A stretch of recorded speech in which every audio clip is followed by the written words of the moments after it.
Choco, could you please tell me a story? Oh, you need story. Okay, I am going to say about one super story for you. Dreams. Ambitions. Everyone has them. Some people dream of scoring a penalty in the World Cup final. Others want to travel around the world. Ellie Stevenson dreams of being a singer. Ellie is a normal 17-year-old girl. She lives in a quiet village in the beautiful Yorkshire Dales. She goes to school, has a part-time job in her dad's shop, and enjoys spending time with her best friends, Cassie and Skye. This is the story of Ellie, and how dreams sometimes do come true. Pencils down, please. I quickly try to finish writing one last sentence, but Miss Jones sees me. Ellie Stevenson, the exam is over. Please, miss, another 30 seconds. 5? Humph, she says, and takes my paper. There's nothing I can do now. I hate biology. I want to be a singer. I wanted to study music at A-level. You can't study music, said Dad when I told him at the start of the 6th form in September last year.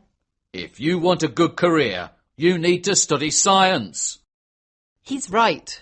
The sciences are important, Ellie. Agreed Skye.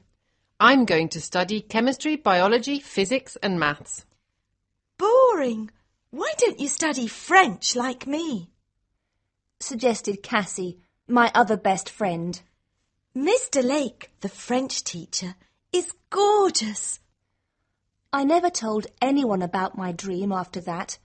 Now here I am, trying not to fall asleep as Miss Jones finishes collecting the answer papers after the biology exam. I start to yawn. Oh, I stayed up studying all night. I'm really tired. I close my eyes. I only want to rest for a minute. But soon, I'm not in the exam room. I'm on stage in front of thousands of fans, my fans. They are shouting my name. I start to play the guitar and they all cheer. They sing the words to my latest hit. Ellie! Ellie! Miss Jones's angry voice wakes me up. Eh? Sorry? It's time to go home, she says, shaking her head. I'm the only person left in the room. Everyone else has already gone. I was dreaming again. I feel stupid as I pick up my bag and walk towards the exit. Outside it's raining. It's spring, but the sky is grey and miserable. It seems like it will rain forever, and I haven't got an umbrella. Ellie! Ellie! Wait for me. I turn around and see Skye running towards me. The only thing I can see is her wild black curly hair. The rest of her is hidden behind a pile of library books. Skye is one of my best friends, but she is the last person you want to see after an exam. You know the type. When Skye gets a B, she's disappointed. That was so difficult. She starts to ask me what I answered for question 4 when my mobile rings. It's Cassie. Hi, Cassie, I say, glad of the interruption. Can you come to my dad's stables? She asks. She doesn't say, hello, how are you? Typical Cassie. I have to work in my dad's shop this evening. I have to start at 4:30 and it's already 4. Don't worry about that. I've got something much more important to talk to you about. Meet me at the stables in 5 minutes and bring Skye with you. But, I start to say, but she has already hung up. When we get to the stables, Cassie is busy riding one of the horses. She looks elegant in her riding clothes. Her makeup and nails, as usual, are perfect.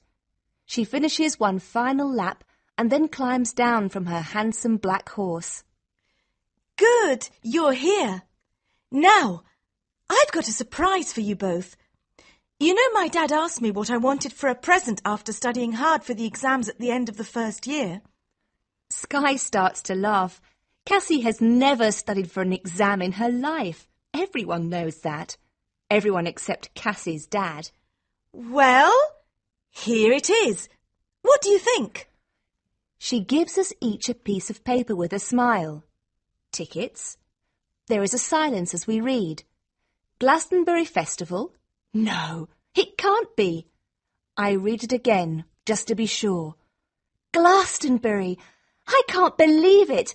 I've always wanted to go to Glastonbury, Tickets for Glastonbury are really expensive. says Sky. I can't afford tickets for Glastonbury. Don't worry about that. They're a present from me. Well, from my dad. He's got to go away on a business trip. He's going to see some new horses in Saudi Arabia. I think he feels guilty leaving me for a month. For a moment she looks sad. Her dad is always going away and leaving her at home with the housekeeper.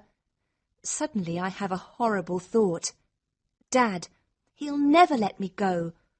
The Glastonbury Festival lasts 3 days. My dad worries if I go out for more than 3 hours. What's wrong, Ellie? Asks Cassie. Aren't you happy? I thought you loved music. I do, I say quickly. I do, and of course I want to go. It's just that I feel stupid. I'm 17 years old, but I sound like a baby. I just don't know how I'm going to persuade my dad to let me go. That's a shame, Ellie, says Cassie. You see, on MTV this afternoon they said that another group is going to perform too. But if you don't want to see Murphy play live... Murphy? I ask, my voice shaking. My heart starts to beat loudly. That's what I said. Murphy, the sexiest, most gorgeous man alive. But if you don't want to upset your dad... She tries to take the ticket back. No, I shout quickly, pulling the ticket away from her. I'll be there. Cook him a nice dinner, suggests Cassie. Work extra hours in the shop, suggests Sky. The shop. I suddenly remember and quickly look at my watch. 4:35. What is it? Asks Cassie. The shop, I say, running towards the door. I'm late for work. I can hear Cassie and Sky laughing as I run out of the stables and into the cold rain. But I don't care.